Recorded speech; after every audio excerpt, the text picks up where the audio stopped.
నమస్కారం, welcome to Suman TV. నేను గీతాంజలి. నమో నారసింహ. ప్రస్తుతం నేను భద్రాచలంలో ఉన్నటువంటి గోవింద కల్పవృక్ష నారసింహ సాలగ్రామ ఆశ్రమం దగ్గర ఉన్నానండి. ఈ ఆశ్రమ నిర్వాహకులు డాక్టర్ కృష్ణ చైతన్య స్వామి ప్రస్తుతం మనతో పాటు ఉన్నారు. వారితో మాట్లాడదాని వచ్చాను. శ్రావణ మాసంలో ఎలాంటి కార్యక్రమాలు ఇక్కడ జరుగుతున్నాయని చెప్పి. ఆశ్రమం గురించి చాలామందికి తెలిసిందే.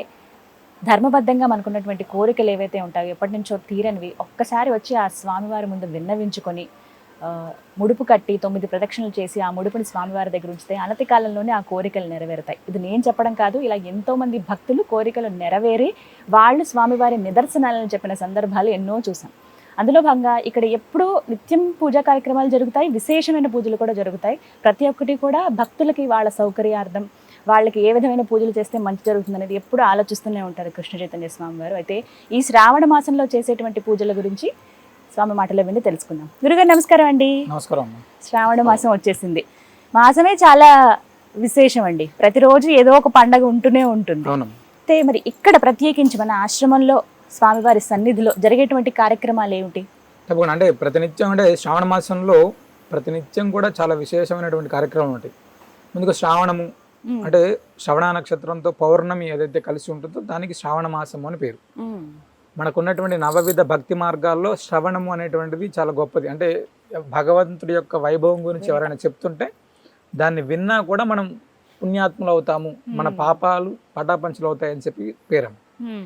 అలాంటిది అత్యద్భుతమైనటువంటి ఈ యొక్క మాసంలో మనం నార్మల్గా కూడా తెలుగు నెలల్లో 5వ నెల చాలా విశేషమైనటువంటిది. ఉగాది నుంచి తీసుకుంటే మనకు 5వ నెల. ఇది 5వ నెల అనేటువంటిది సంతానానికి సంబంధించినటువంటి నెల. నార్మల్గా మన జాతకరీత్యా సంతానానికి సంబంధించినటువంటి స్థానం అది. ఈ శ్రావణ మాసంలో చేసేటివన్నీ కూడా ఎలా ఉంటాయంటే మన కుటుంబ వృద్ధి కోసం ఉండేటువంటి కార్యక్రమం. చాలా వరకు కూడా మన శ్రావణ మాసం తీసుకుంటే శ్రీమూర్తులు చేసేటువంటి ప్రతి పూజ శ్రావణ మాసంలో శ్రావణ సోమవారాలు, శ్రావణ మంగళవారాలు, శ్రావణ శుక్రవారాలు, శ్రావణ శనివారాలు, ఇలా ప్రతిదీ కూడా అంటే వారంలో ఒక 4 రోజులు విశేషకరమైనటువంటి రోజులే ఈ శ్రావణ మాసంలో ఉన్నాయి. దానికి తోడు మళ్ళీ ఏకాదశి, శ్రావణ మాసంలో ఏకాదశి, పౌర్ణమి తిథులు, ఇలా చాలా. తర్వాత మళ్ళీ కృష్ణాష్టమి, ఇలా ఏవి తీసుకున్నప్పటికీ కూడా శ్రావణ మాసంలో అద్భుతమైనటువంటి అనుగ్రహాన్ని కలిగించేటువంటి మాసము అని దీనికి పేరు.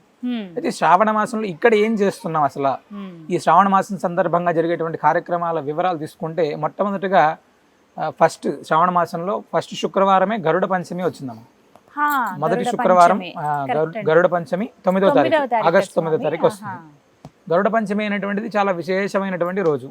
ఫస్ట్ ఆ రోజు చాలా విశేషంగా స్వామివారికి హోమం, అభిషేకం ఇవన్నీ కూడా ఉన్నాయమ్మా. మొత్తం మాసం అంతా కూడా ప్రత్యేకమైనప్పటికీ మొదటి శుక్రవారమే చాలా విశేషంగా చాలా చాలా శ్రావణ మాసంలో శుక్రవారాలు చాలా అద్భుతంగా. అంటే శ్రావణ శుక్రవారం అనేటప్పటికి ఏమవుతుందంటే మన ఇంట్లో ఎంత ఇబ్బందికరమైనటువంటి పరిస్థితులు ఉన్నప్పటికీ కూడా ఆ రోజు లక్ష్మీ ఆరాధన చేయాలి అనేటువంటిది ప్రతి ఇంట్లో ఉంటుంది ఖచ్చితంగా. అంటే లక్ష్మీ అమ్మవారిని విశేషంగా ఆరాధిస్తే మన కుటుంబం యొక్క వృద్ధి ఉంటుంది. అంటే మన కుటుంబం ఎప్పుడైతే వృద్ధిలోకి రావాలి అంటే స్త్రీమూర్తులు ఈ శ్రావణ మాసం అంతా కూడా ఒక నియమంగా ఆచరిస్తూ అమ్మవారిని అనుగ్రహాన్ని కాంక్షిస్తూనే ఉంటారు. అది మొదటి శుక్రవారం రోజు గరుడ పంచమి సందర్భంగా సంతానం కోసం ప్రత్యేకంగా హోమం ఇలాంటి కార్యక్రమాలు ఇక్కడ చేస్తుంది. అదేవిధంగా శ్రావణ శుక్రవారం అంటే 2వ శుక్రవారం వరలక్ష్మి వ్రతం రోజు విశేషమైనటువంటి మహాలక్ష్మి హోమం చేస్తున్నాం. అంటే ఈ 4 శుక్రవారాల్లో ప్రత్యేకంగా లక్ష్మీ హోమం చేస్తున్నాం. అంటే ఎందుకంటే వివిధ ప్రాంతాల నుంచి వచ్చేటువంటి భక్తులు ప్రత్యేకంగా అమ్మవారి యొక్క అనుగ్రహానికి, కల్పవృక్షం యొక్క అనుగ్రహాన్ని తీసుకోవడానికి ఇక్కడ చాలా మంది రోజు వస్తూనే ఉంటారు. దానికి అనుగుణంగా మనం ఈ శ్రావణ మాసంలో 4 శుక్రవారాలు ప్రత్యేకమైనటువంటి పూజా విధానం. అయితే ఇక్కడ శ్రావణ మాసంలో శ్రావణ మంగళవారాలు కూడా చాలా విశేషం.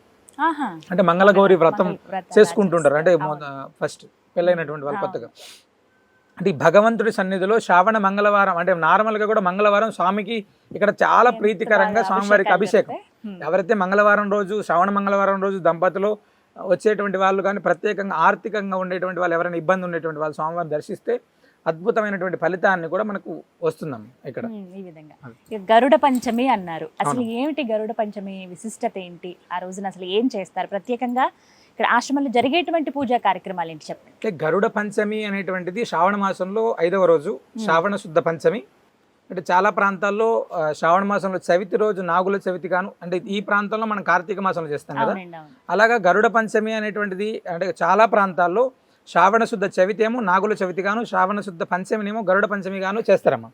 ఇక్కడ చేసేటువంటి ఈ గరుడ పంచమి అనేటువంటిది సంతాన ప్రాప్తి కోసం చాలా అద్భుతంగా ఉపయోగపడేటువంటి రోజు. అంటే గరుడ పంచమి నాడు అసలు మనం ఎందుకు సంతానం కోసం పూజ చేయాలంటే, అసలు సంతానం అవ్వకపోవడానికి మన జాతకంలో 2 కారణాలు ఉంటాయి. ఫస్ట్, సంతాన స్థానం అనేటువంటిది 5వ స్థానం జాతకంలో. ఆ స్థానంలో సర్పదోష ప్రభావం అనేటువంటిది. ఈ సర్పదోష ప్రభావం అనేటువంటిది ఎప్పుడైతే జాతకరీత్యా ఉంటుందో దాంపత్య జీవితానికి ఇబ్బందికరమైనటువంటి పరిస్థితులు ఉంటాయి. అదేవిధంగా సంతానానికి సంబంధించినటువంటిది ఎలా ఉంటుందంటే, సంతానం అంటే విచ్ఛిన్నం అవ్వడం, అంటే గర్భం విచ్ఛిన్నం అవ్వడం, లేకపోతే నిలబడకపోవడం, ఇలాంటివన్నీ కూడా ఈ యొక్క సర్పదోష ప్రభావాల వల్ల మాత్రమే ఇబ్బందులు ఏర్పడతాయి. అన్యోన్య దాంపత్యము, సంతానం, ఈ రెండింటికి కూడా మూల కారణం సర్పదోష ప్రభావం. ఒక కుటుంబం అనేటువంటిది ఎత్తుకు ఎదగాలి అని ఎంత తాపత్రయపడితే అంత దిగుతూ ఉంటారు. వాటి యొక్క ప్రభావం ఎలా ఉంటుందంటే, సంతానం దగ్గర నుంచి మన కుటుంబ వృద్ధి వరకు ప్రతి ఒక్కటి కూడా సర్పదోష ప్రభావంతో ఉంటుంది. కాబట్టి గరుడ పంచమి రోజు ప్రత్యేకంగా మన సన్నిధిలో ఇలాంటి దోషాలు ఎవరికైతే ఉన్నాయో, సంతానం కోసం ఇబ్బంది పడేటువంటి వాళ్ళ సంఖ్య ప్రస్తుతం సమాజంలో పెరుగుతూనే ఉందమ్మా. ఈ సంతానం కోసం ఎప్పుడైతే ఇబ్బంది అనేటువంటిది పెరుగుతూ ఉంటుందో ఆ కుటుంబంలో అశాంతి అనేటువంటిది పెరుగుతుంటుంది. అందుకోసమే అలాంటిది ఉండకూడదు అనేటువంటి సంకల్పంతో గరుడ పంచమి రోజు ప్రత్యేకంగా ఇక్కడ స్వామివారి సన్నిధిలో కల్పవృక్ష నారసింహ స్వామివారికి విశేషమైనటువంటి హోమం, తదనంతరం సర్పదోష నివారణ, సకలగ్రహ దోష నివారణ కోసం ప్రత్యేకంగా హోమం, సత్సంతాన ప్రాప్తి కోసం, సంతాన ప్రాప్తి కోసం వైనతేయ హోమాన్ని చేస్తున్నామా. అంటే వైనతేయ హోమం అంటే గరుత్మంతుడికి సంబంధించినటువంటి హోమం, అంటే ఎవరైతే అనంత నాగరాజ హోమం, ఈ రెండింటిని కలిపి మనం ఇక్కడ స్వామివారి సన్నిధిలో హోమం చేయడం జరుగుతుంది. అదేవిధంగా గరుత్మంతుడికి చాలా విశేషమైనటువంటిది, ఇష్టమైనటువంటి ప్రసాదం క్షీరాన్నం. ఈ క్షీరాన్నాన్ని కూడా అంటే ఆనాడు స్వామివారికి నివేదన చేసి, గరుత్మంతుడికి కల్పవృక్ష నారసింహుడికి నివేదన చేసి, సంతానం కోసం ఎవరైతే ఇక్కడికి వస్తున్నారో వాళ్ళందరికీ కూడా ఆ సంతాన ప్రాప్తి కోసం ఈ ప్రసాదాన్ని ఇవ్వడం జరుగుతుందమ్మా. ఆ రోజున అందిస్తారు. అవునమ్మా. అంటే అది గరుడ ప్రసాదంగా, గరుడ ప్రసాదం ఖచ్చితంగా స్వామివారి గరుత్మంతుడికి నివేదించినటువంటి ప్రసాదం కాబట్టి దాని గరుడ ప్రసాదం. అంటే మనం బ్రహ్మోత్సవాల్లో తీసుకునేటువంటిది కొంతమంది అయితే మన దగ్గర ప్రతి అమావాస్య ఇలాంటి పర్వదినాల్లో ఈ ప్రసాదం ఇస్తున్నాం. అయినప్పటికీ కూడా అక్షయ తృతీయ రోజు కొన్ని వేలాది మంది సంతానం కోసం ఇక్కడ స్వామివారి సన్నిధిలో ప్రసాదం తీసుకున్నారు.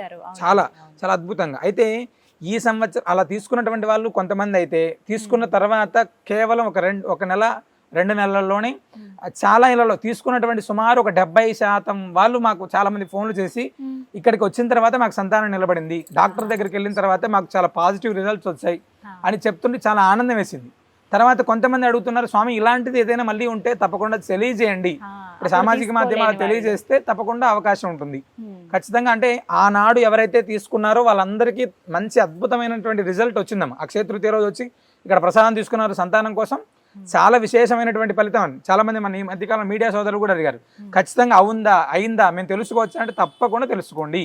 వచ్చినటువంటి వాళ్ళకు 100కు 100%, 75% పైన సంతానానికి సంబంధించినటువంటి రిజల్ట్ వచ్చింది అని మాకు చెప్పారు.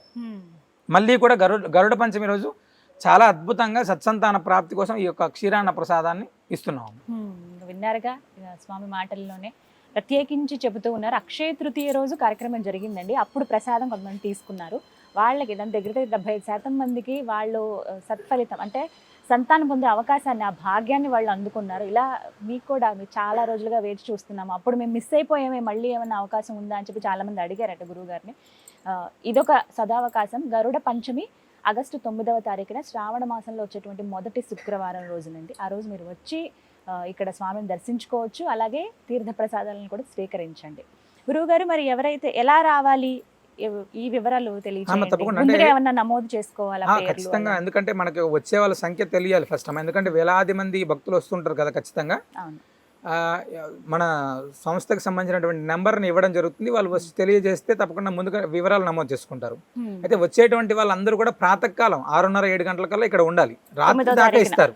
అంటే గరుడ పంచమి రోజు ఉదయం 8 గంటలకు స్వామివారి అభిషేకం ప్రారంభమవుతుంది. తదనంతరం హోమం ప్రారంభమవుతుంది. ఆ అనంతరం నుంచి ప్రసాదం ఇస్తూనే ఉంటారు. అది రాత్రి 8 గంటల దాకా, అంటే 1-2 గంటలు ఇచ్చి ఆపేయడం కాదు. ఎందుకంటే దూర ప్రాంతాల నుంచి వస్తూనే ఉంటారు కాబట్టి ఉదయం ప్రారంభమైనటువంటి ప్రసాద వితరణ రాత్రి కూడా కొనసాగుతుంది. ఖచ్చితంగా రాత్రి దాకా 8:30-9 దాకా ఇవ్వడం జరుగుతూనే ఉంటుంది. దూర ప్రాంతాల నుంచి వచ్చామే దొరకదేమో అనేటువంటి భావన ఎవరికి వద్దు. ఎన్ని వేలాది మంది భక్తులు వచ్చినా కూడా అంతమందికి ఇక్కడ ప్రసాదం తప్పకుండా అందించేటువంటి వ్యవస్థను ఏర్పాటు చేస్తుంది. సో అలా ఇబ్బంది పడాల్సిన అవసరం ఖచ్చితంగా లేదు. లేదమ్మా. సాయంత్రం దాకా అడ్రస్ కూడా మీకు క్లియర్ గా ఇస్తానండి. చాలా మంది అడ్రస్ ఎక్కడ అని అడుగుతున్నారు. వీడియో పూర్తిగా చూస్తే మీకు అడ్రస్ అర్థమవుతుంది. లేదు ఒకవేళ మధ్యలో ఏమైనా ఇబ్బందికరంగా పరిస్థితి ఏమైనా ఉండి చూడలేకపోతే కనుక మళ్ళీ అడ్రస్ చెప్తున్నాను. భద్రాచలంలో రాముల వారి సన్నిధి తెలియని వారు ఉండరు. అక్కడి నుంచి 100 మీటర్ల దూరంలోనే అంబాసత్రం అని మనకు కనపడుతుంది. అక్కడే మీకు గోవింద కల్పవృక్ష నారసింహ సాలగ్రామ ఆశ్రమం బోర్డు కనిపిస్తుంది. ఆ లోపలికి మీరు వస్తే ముందుగా గోవులు మీకు దర్శనమిస్తాయి. అలా ముందుకు నడుచుకుని వస్తే ఆ స్వామి దర్శనం ఇవ్వండి. సరిగ్గా నేను లోపల గర్భాలయంలో కూర్చున్నాను. మరొక్క మాట ఏంటంటే చాలా మంది అడుగుతున్నారు ఇక్కడ ముడుపులు కూడా ప్రత్యేకం కదా అని చెప్పి. ఆ మాటలు కూడా గురువుగారి మాటలు విన్నాం. ముడుపుల గురించి ఆ రోజున వచ్చి ముడుపు కట్టుకోవచ్చా అండి? ఖచ్చితంగా. అంటే చాలా మంది సంతానం కోసం హోమం వచ్చే కంటే ముందే స్వామివారి అభిషేక సమయంలోనే ఆ వచ్చేటువంటి ప్రతి ఒక్కరికి కూడా ముడుపు కట్టించిన తర్వాతనే మనం స్వామివారికి ప్రదక్షిణ, తదనంతరం హోమం ప్రారంభమవుతుంది. అంటే రాత్రి దాకా ఎప్పుడు వచ్చినా కూడా స్వామివారికి ముడుపు కట్టుకోవడం, ముడుపు కట్టిన తర్వాతనే ఈ సంతానానికి సంబంధించినటువంటి ప్రసాదం కూడా ఇవ్వడం జరుగుతుంది. అంటే ముడుపు ఇక్కడ కడితే ఖచ్చితంగా సంకల్పాలు నెరవేరుతాయి. మీరు వచ్చే కంటే ముందు ఒక 5 నిమిషాల ముందు ఒకే కుటుంబంలో ఇద్దరు అన్న తమ్ముళ్ళు ఒక ఉద్యోగానికి వెళ్ళారు. ఉద్యోగాల కోసం ఇంటర్వ్యూకి వెళ్తే ఇద్దరికి ఉద్యోగం వచ్చింది. ఆయన చాలా ఆనందంగా చెప్పారు మాకు ఉద్యోగం వచ్చింది స్వామి వామర్దేలు కేవలం 30 రోజుల్లోనే ఇక్కడ స్వామివారికి దండం పెట్టుకుని వెళ్ళాం వచ్చింది. అలాంటిది మేము ప్రతినిత్యం కూడా అంటే స్వామి సన్నిధిలో ముడుపు కట్టామా ఇప్పటికీ ఖచ్చితంగా ఇప్పుడు ఇందాక కట్టినామా ఇలా కాసేపు స్వామి దగ్గర ఉంచి ఆ తర్వాత స్తంభాన్ని కట్టడం, లేకపోతే స్వామివారి అంటే ఎక్కువ అవుతే స్వామివారి పక్కన పెట్టడమే ఉంటుంది. ఇక్కడ కూడా ఇక్కడ ముడుపు కడితే 100కు 100% పని అవుతుంది. ఇక్కడ ముడుపు కడితే స్వామివారి అనుగ్రహం పరిపూర్ణంగా మన ఇంటికి వచ్చినట్టే. అది ఒక్కటే అందరూ చాలా మంది ఇదే మమ్మల్ని కూడా అడుగుతున్నారండి నిజమా అని. నేను ముడుపు కట్టాను, నా కోరిక తీరిందని నేను ఫస్ట్ వీడియోలోనే చెప్పాను. ఆ తర్వాత మా ఆఫీస్లో వాళ్ళు కావచ్చు, నాతో పాటు ఉన్న స్టాఫ్ కానీ ఇలా చాలా మంది అడుగుతున్నారండి. మీరు రండి ఒకసారి ఆశ్రమం దగ్గరికి వచ్చిన తర్వాత మీకు అర్థమవుతుంది. ఆ పాజిటివ్ ఎనర్జీ మీరు అందుకోగలుగుతారు. ఏదో తెలియని భావన ఉంటుంది లోపలికి అడుగు పెట్టగానే. గోవిందుని ఏకకాలంలో మనం పూజించుకునేటువంటి, దర్శించుకునే, సేవ చేసుకునే మహద్భాగ్యాన్ని ఇక్కడ మీరు అందుకోవచ్చు. 9 ప్రదక్షిణలు చేయాలి, ముడుపు కట్టాలి. ఆ ముడుపు ధర్మబద్ధంగా ఉన్నటువంటి ఒక సంకల్పం ఏదైనా ఒక కోరిక మీకు ఎప్పటి నుంచో తీరింది ఆ కోరిక ఉంటే అది స్వామి ముందు ఉంచండి. అనతి కాలంలోనే ఖచ్చితంగా ఆ కోరిక నెరవేరుస్తాడు ఆ లక్ష్మీ నారసింహుడు. గురుగారు ఇంకా ఏం పూజలు చేస్తున్నారండి శ్రావణ మాసంలో? శ్రావణ మాసంలో హయగ్రీవ జయంతి అమ్మ 19వ తారీఖు శ్రావణ పౌర్ణిమ. అంటే ఆ రోజు హయగ్రీవ జయంతి, రాఖీ పౌర్ణిమ 2 కలిసి ఉన్నటువంటి రోజు. అంటే శ్రవణ నక్షత్రం పౌర్ణమితో కలిసి ఉంటేనే శ్రావణ మాసం కదా. హయగ్రీవుడి యొక్క జన్మ నక్షత్రం కూడా శ్రవణ నక్షత్రం. అంటే సకల విద్యాధినాథుడు హయగ్రీవుడు. అంటే సరస్వతీదేవికి, మేధా దక్షిణామూర్తి వీళ్ళందరికీ కూడా విద్యను ప్రసాదించినటువంటి దేవదేవుడు హయగ్రీవ స్వామివారు. అంటే సాధారణంగా హయగ్రీవ హయగ్రీవ హయగ్రీవ అనేటువంటి మంత్రాన్ని ఉచ్చరిస్తేనే మనకు ఈ యొక్క నాలిక శుద్ధి అయ్యి నాడీ మండలం అంతా శుద్ధి అయ్యి మంచి విద్య వస్తుంది అని చెప్పి మనకు పెద్దలు చెప్తారు. అలాంటి హయగ్రీవ ఆరాధన అనేటువంటిది ఆ రోజు అంటే విద్యా ప్రాప్తులు, అంటే ఎవరైనా పిల్లలకి విద్యాభ్యాసంలోనూ చదువులో అంటే మందమతి, లేకపోతే వాళ్ళు చదువుకున్నట్టు గుర్తుండకపోవడం, అంటే ఉద్యోగ ప్రయత్నంలో ఇబ్బందులు ఉండటము, ఇలాంటివి ఏదైనా ఉంటే ఆనాడు స్వామివారికి జరిగేటువంటి హయగ్రీవ హోమంలో, అదేవిధంగా హయగ్రీవము అని ఒక ప్రసాదం ఉంటుంది. హయగ్రీవుడికి విశేషంగా నివేదన చేసేటువంటి ఒక ప్రసాదం ఉంటుంది. ఆ ప్రసాదాన్ని వారికి ఇవ్వడం, అంటే స్వామివారికి సంబంధించినటువంటి హయగ్రీవ రక్ష ఇస్తారు. అంటే ఎవరైతే చదువుకునేటువంటి పిల్లలకు ప్రత్యేకంగా ఆనాడు హోమం స్వామివారికి, అదేవిధంగా హయగ్రీవ స్వామివారికి ఇక్కడ అభిషేకం, హోమం, హయగ్రీవ హోమం, తర్వాత హయగ్రీవ ప్రసాదం, ఈ మూడింటిని కూడా చదువుకునేటువంటి పిల్లలకి ఇవ్వడం జరుగుతుంది. వాళ్ళకి హయగ్రీవ స్వామివారి యొక్క పరిపూర్ణ అనుగ్రహం చేత, అంటే విద్య అనేటువంటిది ఎప్పుడు కూడా మనం ఎంత బలంగా ఉంటే అంత అద్భుతంగా ముందుకు తీసుకెళ్ళగలం. అది పరిపూర్ణమైనటువంటి భగవద్ అనుగ్రహం చేత అనేటువంటిది ఇంకెక్కువ మన్నన పొందుతుందమ్మా. ఖచ్చితంగా అవకాశం బాగుంటుంది. ఈ రెండు విశేషంగా ఈ జరుగుతాయి. తర్వాత కృష్ణాష్టమి. కృష్ణాష్టమి అనేటువంటిది ఎందుకు విశేషం అంటే ఈ కల్పవృక్ష నారసింహ స్వామి వారి కంటే ముందు ఈ యొక్క కృష్ణుడు రంగాచార్య స్వామి వారు ఆరాధించారు. కల్పవృక్షం కంటే ముందమ్మా చాలా, అంటే కాళింగ నర్తన శ్రీకృష్ణ పరమాత్ముడు వీరే 750 సంవత్సరాలు, అంటే వీరికంటే ముందు నుంచి ఉన్నారు ఆయన. అంటే ఆయనకి ఎప్పటి నుంచి ఉన్నారో మాకు తెలియదు. ఇక్కడ చాలా విశేషకరమైనటువంటి స్వామివారికి విశేషమైనటువంటి నివేదనలు చేసి ఆనాడు స్వామివారికి అద్భుతమైనటువంటి తిరుమంజనం, స్వామివారికి వెన్న సేవ, తర్వాత ఇవన్నీ కూడా చాలా విశేషంగా ఉంటాయమ్మ. కృష్ణాష్టమి కూడా చాలా వైభవంగా అద్భుతంగా జరుగుతుంది. ఇంకానండి ఇవి ఇక్కడ జరిగేటువంటి కార్యక్రమం. శ్రావణ మాసం 4 శుక్రవారాలు మహాలక్ష్మి హోమం ఉంటుంది. శ్రావణ మంగళవారాలేమో స్వామివారికి విశేషమైనటువంటి అభిషేకం ఉంటుంది. హయగ్రీవ జయంతి ఏమో విద్యార్థుల కోసం ప్రత్యేకంగా ఈ యొక్క హయగ్రీవ హోమం ఉంటుంది. ఈ గరుడ పంచమి అనేటువంటి తీసుకుంటే తప్పనిసరిగా సంతానం కోసం వచ్చేటువంటి వాళ్ళకు చాలా గొప్ప వరం గరుడ పంచమి. చాలా చక్కగా వివరించారు. ఎప్పుడూ ఇలాగే వైభవంగా ఉండాలి ఆ స్వామిని కోరుకుంటున్నాను. తప్పకుండా అలాగే మీ సంకల్పం ఏదైతే ఉందో ఆయన ఒక మందిరంలో ఉంటే అది అవునమ్మా. ఇంకా అందరికీ చాలా సంతోషం. మా కోరిక అదే, కానీ ఆయన ఎప్పుడు నిర్మించుకోవాలనుకుంటున్నారో అది ఆయన. తప్పనిసరిగా తొందరలో అది కూడా పూర్తవుతుంది స్వామి అనుగ్రహం చేత. ఇలా ఒక చిన్న ఇంట్లో ఉన్నారు స్వామి, ఒక పెద్ద దివ్యమైన భవ్యమైన మందిరంలోకి వెళ్ళాలి త్వరలో అని మనస్ఫూర్తిగా కోరుకుంటున్నాం అండి. నమో నారసింహ. నమో నారసింహ. ధన్యవాదాలు గురువు. విన్నారు కదా, అడ్రస్ మరొకసారి చెప్తున్నాను. భద్రాద్రి రామాలయానికి జస్ట్ 100 మీటర్ల దూరంలోనే ఉంటుందండి. గోవింద కల్పవృక్ష నారసింహ సాలగ్రామ ఆశ్రమం. శ్రావణ మాసంలో ప్రత్యేకమైన పూజలు జరుగుతున్నాయి. 4 శుక్రవారాలు కూడా. ఒకవేళ మీరు ఇంట్లో పూజా కార్యక్రమం చేసుకోలేకపోతున్నాం అన్న వాళ్ళు చక్కగా ఇక్కడికి రండి. మహాలక్ష్మి హోమాలు నిర్వహిస్తూ ఉన్నారు. అలాగే మొదటి శుక్రవారం 9వ తారీఖున గరుడ పంచమి. ఆ రోజున సంతాన భాగ్యం లేని వారికి ఆ భాగ్యం పొందించుకునే ఒక అద్భుతమైన అవకాశం, గరుడ ప్రసాదాన్ని అందిస్తున్నారు. మీరు ఏ ప్రాంతంలో ఉన్నా సరే ఆ రోజున మాత్రం రండి, ముడుపు కట్టొచ్చు స్వామికి. అలాగే సాయంత్రం వరకు, ఉదయం నుంచి సాయంత్రం దాకా ప్రసాద పంపిణీ జరుగుతుందండి. మీరు వచ్చి అయ్యో మధ్యాహ్నం దాటిపోయింది సాయంత్రం అయిపోయింది అని ఏం లేదు, రాత్రి వరకు ప్రసాదం మీకు అందిస్తారు. అలాగే కృష్ణాష్టమి చాలా వైభవంగా జరుగుతుంది. దాంతోపాటుగా హయగ్రీవ జయంతి అంటే పౌర్ణమి రోజు, మన రాఖీ పౌర్ణిమ అని అంటాం కదా, ఆ రోజున శ్రావణ పౌర్ణమి రోజున హయగ్రీవ జయంతి ఉంది. ఆ రోజున కూడా విశేషమైన పూజలు జరుగుతాయి. శ్రావణ మాసం అంతా కూడా మీకు కుదిరినప్పుడు ఖచ్చితంగా వచ్చి ఆ స్వామి అమ్మవార్లను దర్శనం చేసుకోండి. మరిన్ని వివరాల కోసం స్క్రీన్ మీద కనపడుతున్న నెంబర్స్కు కాల్ చేయండి. ఇది వాళ్ళ వీడియో. నమస్కారం.